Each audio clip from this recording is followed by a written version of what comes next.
The officer whose job it was to recover Bitcoin from the Silk Road has just been jailed for 5 years.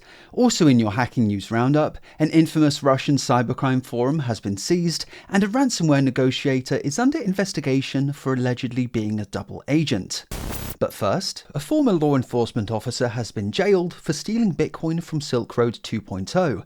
So let's go back in time to 2013. Shortly after the death of the original Silk Road 2.0 spawned, with the NCA being put on the case.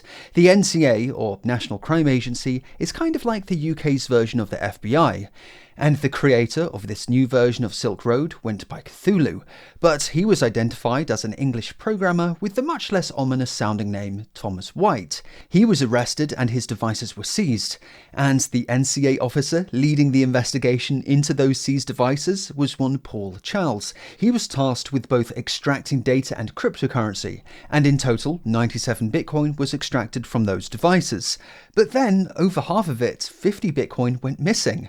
Blockchain analysis shows it was broken down into smaller amounts before being laundered through Bitcoin Fog, a popular crypto mixer service.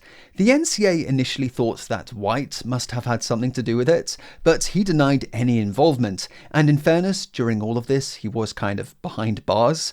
Eventually, the NCA lost track of the stolen Bitcoin and just wrote it off as untraceable. After all, at the time in 2017, 50 Bitcoin was only worth about $80,000.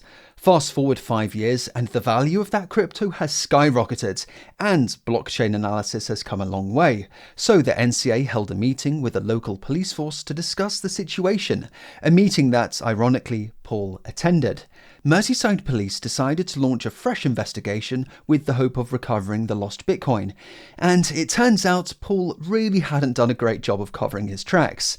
After laundering the crypto through Bitcoin Fog, he withdrew the funds to Wirex and CryptoPay accounts. These are services that allow you to spend crypto using a regular debit card so that you can buy things in fiat, and whilst this is super convenient, these companies require a ton of KYC, which outed Paul as the owner of the accounts. The NCA found that he had made hundreds of transactions using the debit cards, in total spending nearly $1 million. And police really didn't even need to raid his home to find the evidence they needed, because in his NCA office, they discovered several notebooks containing usernames and passwords relating to White's cryptocurrency accounts. Paul Charles eventually pled guilty and has just been sentenced to 5.5 years in prison. Before we get to our next topic, I need to tell you about today's sponsor, DeleteMe, the guys who help you take back control of your data from data brokers. Data brokers scrape your data from all over the internet, slowly building a profile on you before selling it on to whoever's willing to pay, whether that's a corporation or just some rando willing to drop a few dollars for your details. And if you want to talk about worst case scenarios, take the case of the Minnesota shooter from just last month. When police searched his car, they found notepads full of people search sites that he apparently used to find where his victims lived. But DeleteMe can help protect you from data brokers, and it works like this. Just complete a quick profile so they know what to look for, then within just 7 days they'll compile a personalized report detailing what they found. But best of all, DeleteMe will request removal of your data on your behalf, and so long as you stay subscribed, they'll keep scanning, reporting, and removing that data. DeleteMe are giving you guys 20% off their eligible plans with my link in the description. DeleteMe is also international, serving a dozen countries. Just make sure to click the correct link in the description to take back control of your data today. Next up, the suspected administrator of XSS has just been arrested in Ukraine.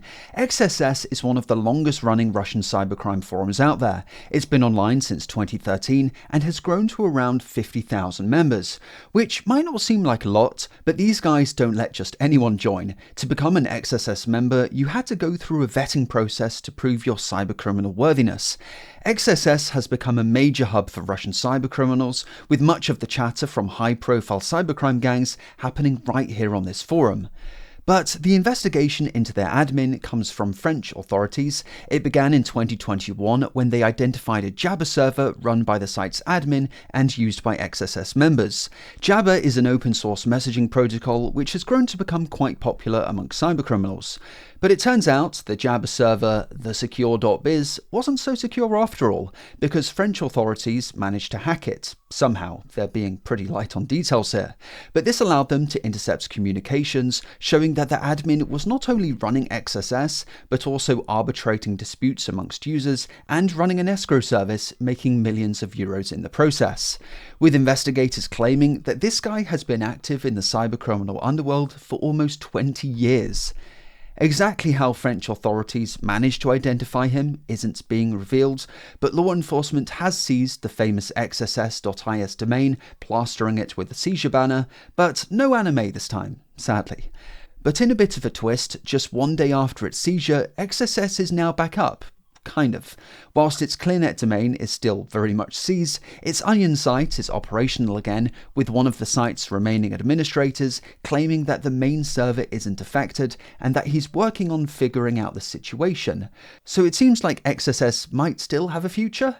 However, there are worries that the sites could now just be a Fed-run honeypot, and even if it's not, the question remains, what user data was the admin keeping on his PC that the Feds now have access to? Next up, US law enforcement is investigating a ransom negotiator for allegedly being a double agent. The suspect is a former employee of DeleteMe. These guys are an all-in-one solution to combat ransomware attacks. Idea being, let's say your company gets hacked, your data is encrypted, and now you have Russians in your emails demanding millions of dollars. Instead of dealing with all of that yourself, you go to DeleteMe and click the big red button on their website. Then, among other things, they'll handle the incident response, negotiating with the bad guys, and help you pay the ransom, if that's what it comes to.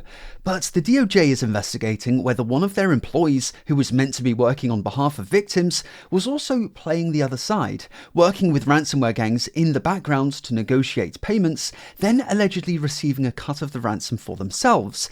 A slight conflict of interest, you might argue. At this point, we don't know who the employee is or how much they were making from their little side hustle, but DeleteMe has confirmed that they fired the employee in question. Also in ransomware news, we have an innovation from the Killin ransomware gang, which was discovered by researchers over at Cybereason. On a Russian cybercrime forum, Killin announced their big new feature. In an effort to ramp up pressure on victims when ransom negotiations stall and victims aren't too keen on paying up, Killin affiliates can now turn to a Call Lawyer button in their affiliates panel. This button summons a lawyer to the chat who is clearly on the side of the ransomware gang. The lawyer will explain to the victim which laws they've broken by keeping their data hideously insecure, an assessment of the damage that could be caused by incoming lawsuits, and explain to the victim how the gang plans to inflict what they describe as maximum economic damage on the company if they refuse to pay up. The gang went one step further and announced that they were introducing an in-house team of, quote, journalists who, in conjunction with the lawyers, will help draft blog posts in an attempt to spam the internet with negative stories about victim companies that refuse to pay their ransoms. None of this sounds very fun for victims. Also in ransomware negotiator news, this is a strange one. So a professional Russian basketball player has been arrested for allegedly being a negotiator for a Russian cybercrime gang. A couple weeks back, Daniil Kazatkin made the mistake of flying to Paris, where, at the request of the US, he was arrested by French police. The ransomware gang that he's accused of being a member of isn't named, but it apparently attacked 900 companies, including 2 US federal agencies, between 2020 and 2022, and US authorities are now trying to extradite the guy on charges of conspiracy to commit computer fraud.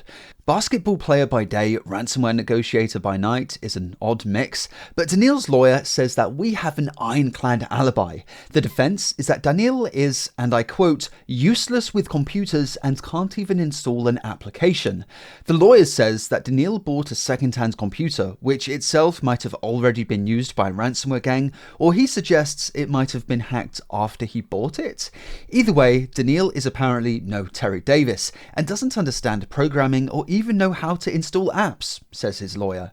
But to be clear, the accusation is that this guy is a ransom negotiator. Negotiators don't need Terry Davis level skills. Their role is less about programming, more about human psychology, communicating with victims, putting pressure on them to ultimately pay the ransom. It's early days here. We don't know what kind of evidence there is on Daniil, so whether this will be a slam dunk case or not, we'll have to sit by the sidelines and see how the court drama plays out. As always, thanks for watching, and I'll see you in the next video. Have a good one.